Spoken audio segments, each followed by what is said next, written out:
Hi, I'm Sarah and I work for EmployAbility. We work with talented, neurodiverse and disabled students and graduates to help you into employment. We are so proud to be working with the FCA for the 13th year running. The FCA partners with us to ensure that disabled applicants are provided with the highest level of individualised and free support for their programmes. This is part of the FCA's commitment to being a next-generation inclusive employer with genuine, barrier-free access to roles. It means that your disability, whatever form it takes, will not have any detrimental impact on your chances of success. And as part of this commitment, it means that we will support you throughout. We are here to discuss and advise you on any adjustments you may need. We will then advocate these on your behalf to the FCA so that you can focus on the tasks involved. I, along with my colleagues, will be here to help you throughout the process. There are 4 different steps to the FCA's application process. You need to get through each stage in the process to progress to the next one. I will go through each of these steps with you now and explain how we can support you at each stage and the sorts of adjustments that can be made. So, the 4 steps are: Step 1, the online application form. It's very important that all the information is correct. Your dates, your grades, your email address, your course information, etc. My advice is that you double check everything before submitting.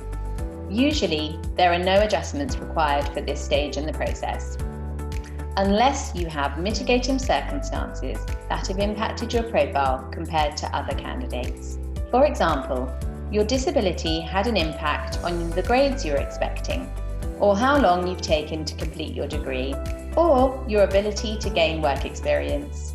If so, you should add this on the application form. You can get advice from EmployAbility on how to best word this sort of statement. Step 2, online test. This is the Verify G+ General Ability Test, a suite of cognitive ability tests from SHL.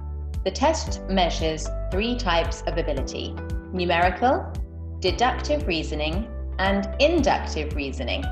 We recommend that you practice these tests in advance.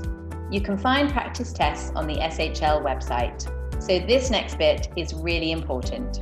If you require any extra time or the test in an alternative format, you must contact EmployAbility or the recruitment team at the FCA straight away and before you take the test. Once you have started the test, you'll be unable to adjust the timer or restart the test. You won't be able to take the test again. So if you think you might need any adjustments, you must contact us here at EmployAbility before you start the test. This is super important. So examples of adjustments could be anything from extra time such as 25%, 50% or 100% extra, depending on the impact of your disability. Usually you will be given 3 days to complete the test. However, this can be extended to give you extra days if it is required. Step 3, motivational questions. You'll be asked to provide written responses to 4 motivational questions. The FCA will assess your motivation, drive, commercial acumen, and written communication. There is a 250-word limit on each question. It is important that you read, review, and spell check your answers before submitting. A tip I would recommend is that you use the full word count to provide your answers. 250 words in this case. Word counts are a really good gauge for you to know the level of depth and detail for which to deliver your answer. Adjustments. Ordinarily, you will be given 5 days to complete these questions. However, if you need some extra time, we can provide that for you. Of course, you still need to make sure you complete your answers and submit them before the overall deadline. If you feel you may need some additional support to this stage in the process, please contact us at EmployAbility and we will be able to discuss this with you. Step 4, telephone interview. During the interview, the FCA will assess your drive, motivation, judgment and engagement skills. Interviews will last for up to 30 minutes for graduates and 20 minutes for interns.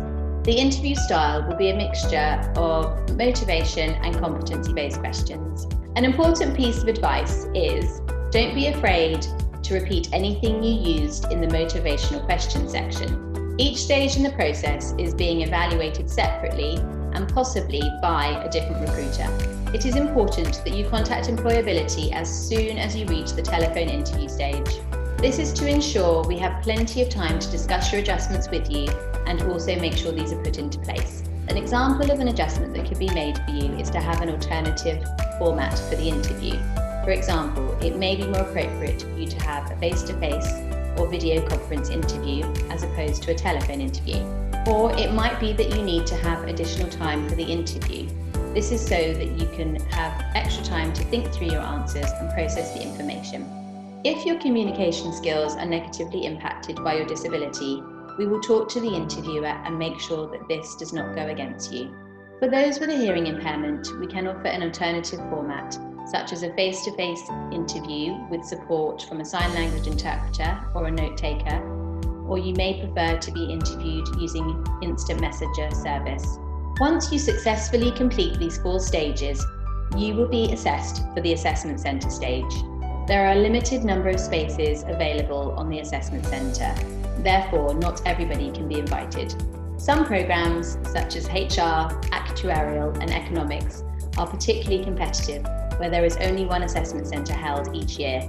Whether or not you are selected for an assessment centre will depend on your overall performance across the 3 main stages in the process: online test, motivational questions and telephone interview. So it's very important that you put in 100% effort across all 3 of these areas. You should not feel discouraged if you are not invited to an early assessment centre. For interns, there are around 5 to 6 assessment days each year, so there's plenty of opportunity to be chosen. If you are chosen for an assessment centre, EmployAbility will work with you to discuss any adjustments you might need and talk through the exercises with you.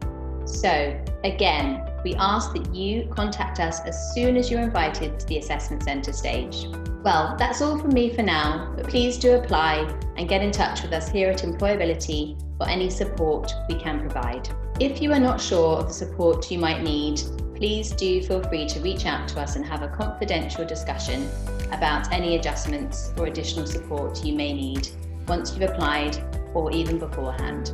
We will not share with the FCA any information you provide to us without your express permission. So I wish you the very best of luck with your application to the FCA and look forward to hearing from you.